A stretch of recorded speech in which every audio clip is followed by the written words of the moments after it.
सभी को राम राम। आज अपन टॉपिक डिस्कस करेंगे जिसका नाम होगा मानव स्वास्थ्य एवं रोग यानी कि ह्यूमन हेल्थ एंड डिजीज। हम सब अपने जीवन में हमेशा किसी न किसी रोग से या फिर किसी न किसी डिजीज से ग्रसित होते हैं। तो इसका कारण क्या है? और ऐसा भी होता है कि हमारे इस नेचर में इतने सारे डिजीज होते हैं लेकिन फिर भी हमारा शरीर उनसे बचाव लेने की उसका ट्रीटमेंट अपना शरीर खुद ही कर लेता है। इसका क्या रीजन है? तो इसको समझने से पहले अपन इस डिजीज में जो एनसीईआरटी के शुरुआत में जो कुछ टर्म्स दे रखी है या फिर बातें दे रखी है उसको अपन डिस्कस करते हैं।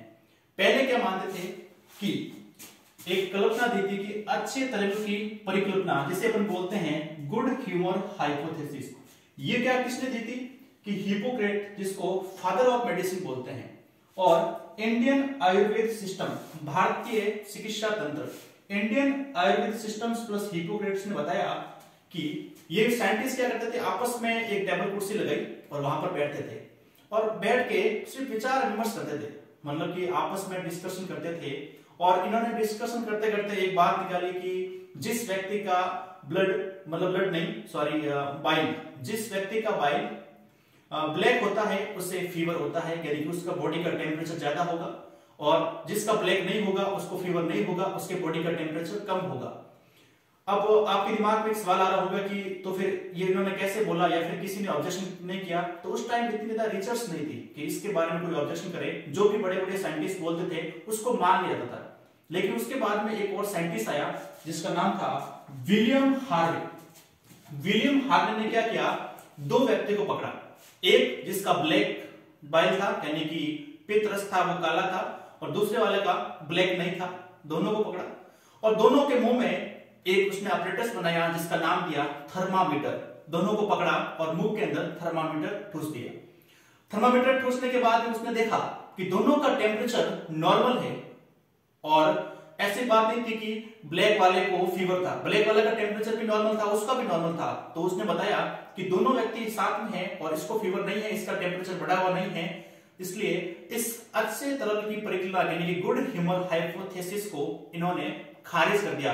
क्वेश्चन आ सकता है गुड ह्यूमर हाइपोथेसिस को किसने खारिज किया? तो साइंटिस्ट का नाम याद रखना है विलियम हार्वे, और किसका आविष्कार या फिर किसकी खोज से? तो याद रखना है थर्मोमीटर। अब एक बात और भी याद रखनी है, इसी विलियम हार्वे ने ब्लड सर्कुलेटरी सिस्टम यानी कि रक्त परिसंचरण तंत्र की भी खोज करी थी। अगला अपन सोचते हैं कि अब इम्यून सिस्टम क्या होता है। अब इन्होंने बाकी वाले साइंटिस्ट बाद में आए और उन्होंने बताया कि हमारे शरीर के अंदर जो इम्यून सिस्टम होता है उनको दो चीजें बना के रखती हैं। पहला है नर्वस सिस्टम्स और सेकंड है एंडोक्राइन सिस्टम। नर्वस सिस्टम यानी कि शरीर में लगभग सभी सेल्स में एक रैपिड मतलब बहुत ही तेज सिस्टम जो होता है वो होती है नर्वस सिस्टम, जो कि नर्व सेल यानी कि तंत्रिका कोशिका के द्वारा संचालित होता है। और जहां जहां तंत्रिका कोशिका या फिर नर्व सेल्स नहीं होती है, यानी कि जहां पर नर्वस सिस्टम्स नहीं होगा, वहां पर जो सिस्टम काम करता है उसका नाम है एंडोक्राइन सिस्टम। और ये दोनों सिस्टम्स मिलकर हमारे बॉडी को यानी कि हमारे हेल्थ को बनाए रखते हैं, मेंटेन रखते हैं, और हमारे शरीर को इम्यून यानी कि प्रतिरक्षा प्रदान करते हैं। अब बात आती है कि हमारे हेल्थ को अफेक्ट कौन करता है, किससे हमारा जो स्वास्थ्य है वो प्रभावित होता है। एनसीईआरटी में लिखी हुई है, जो ही बातें अपन डिस्कस करेंगे नॉर्मल। सबसे पहला है जेनेटिक डिसऑर्डर। जेनेटिक का मतलब सीधा सा मतलब है कि जन्म से जो अपन को मिला हो, यानी कि ऐसे डिजीज, कुछ ऐसे डिजीज होते हैं जिससे हमारे हेल्थ इफेक्टेड होती हैं जो हमको जन्म से मिलते हैं।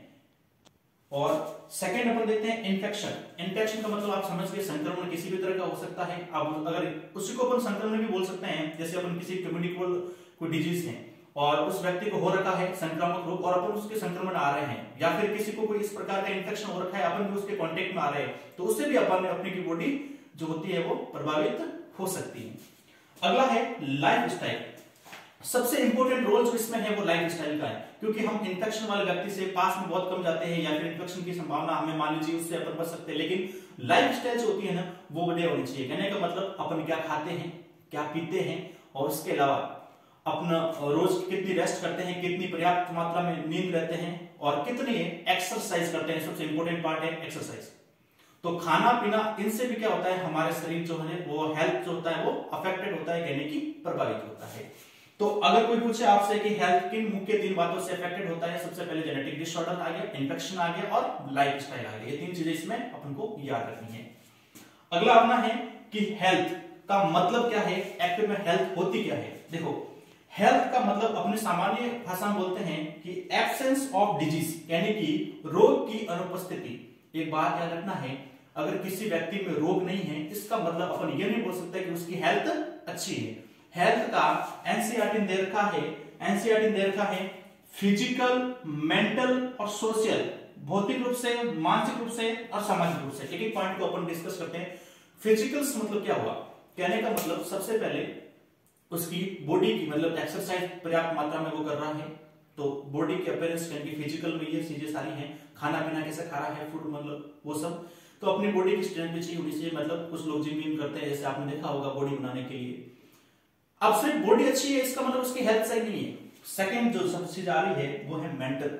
मेंटल के लिए मान लो मेडिटेशन है, इम्यून सिस्टम को बढ़ाने के लिए जरूरी क्या क्या चीजें कर सकता है वो सारी, यानी कि उसका माइंड है ना वो सही तरीके से काम करना चाहिए। भले आदमी ने 6 पैक बना ली, मान लीजिए डोले बना लिए बड़े बड़े, लेकिन उसका माइंड काम नहीं कर रहा है, तो वो क्या करेगा, अपने ही 6 पैक को भीत पे पाल देगा।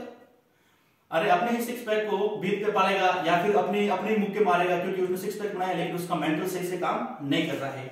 थर्ड है कि भले ही उसने बड़े बड़े पैक बना लिए, बॉडी बना ली, इसे बॉडी बिल्डिंग वाली, दिमाग भी सही है, लेकिन समाज में कुछ उल्टे काम कर रहा है, समाज में उसकी कोई रेस्पेक्ट नहीं है, सोशल उसका रेशियो बहुत खराब है, तो उसको भी अपन ऐसा नहीं बोल सकते उसका हेल्थ बढ़िया है, कभी न कभी उसके शरीर पर इफेक्ट पड़ेगा उसका। तो इसका मतलब फिजिकल, मेंटल और सोशल।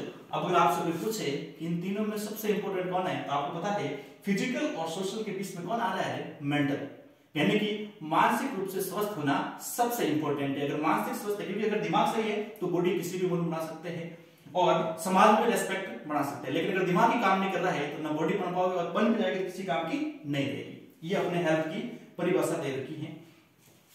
अब कोई सवाल पूछे कि हेल्थ को गुड क्यों रखना है, हेल्थ को अच्छा क्यों रखना है, बढ़िया क्यों रखना है, तो उसका एक मेन कारण है, मैंने यहाँ पर लिखा है, अगर आपकी हेल्थ अच्छी होगी तो आप अच्छे ढंग से काम को कर पाएंगे, यानी कि किसी भी काम करने में आपको कम समय लगेगा और आप कम समय में अधिक काम को कर पाओगे। फिर देखो मैं लिखा है वर्क गुड और प्रोडक्टिविटी मतलब उत्पादकता, आपके काम करने से आपकी प्रोडक्टिविटी यानी कि उत्पादकता बढ़ जाएगी, और आपकी उत्पादकता बढ़ती तो आप ज्यादा पैसे कमाओगे, आप इकोनॉमिकल बहुत ज्यादा स्टेबल होगे, जितने ज्यादा काम करोगे आपकी स्टेबिलिटी उतनी ज्यादा बढ़ती जाएगी। और एक और पहला कारण तो ये हो गया कि आप काम अच्छा करोगे, आपकी इकोनॉमिकल स्टेबल हो जाएगी। सेकंड है कि आपकी एज, यानी कि अगर आप 60 साल जीते हो तो हो सकता है आपने अगर हेल्थ का ध्यान रखा तो आप 70 साल जी, आपकी एज बढ़ जाएगी। और एज बढ़ने के साथ साथ ये भी होता है कि शिशु मृत्यु दर में कमी आ सकती है, रेट पोटेंशियल, यानी कि अगर आप में डिजीज नहीं है तो जितने भी इन्फेंट जो पैदा होंगे उनमें भी अगर जेनेटिक डिसऑर्डर या किसी भी तरह की इंफेक्शन होने की कम पॉसिबिलिटी होगी, तो कम से कम उसके रेट में क्या आएगी, कमी आएगी। तो ये इंट्रोडक्शन था एक चैप्टर का आगे से। अगला अपन जब अभी डिस्कस करेंगे उसमें संक्रामक और असंक्रामक यानी कि कम्युनिकेबल और नॉन कम्युनिकेबल डिजीज होंगे, उसका भी डिस्कशन करेंगे। लेकिन चैप्टर का इंट्रोडक्शन ये था, इसको आप अच्छे से रिवाइज करना। किसी भी तरह का कोई डाउट आए तो कमेंट बॉक्स में नीचे बता दीजिएगा, ताकि अपन अगले वीडियो में उस डाउट को साथ में क्लियर करें। किसी भी तरह का कोई भी डाउट आए आप तुरंत पूछिए, और एनसीईआरटी के शुरुआत के फर्स्ट पेज और सेकंड पेज में जरूर पढ़िएगा, यहां तक अपना कंप्लीट होता है।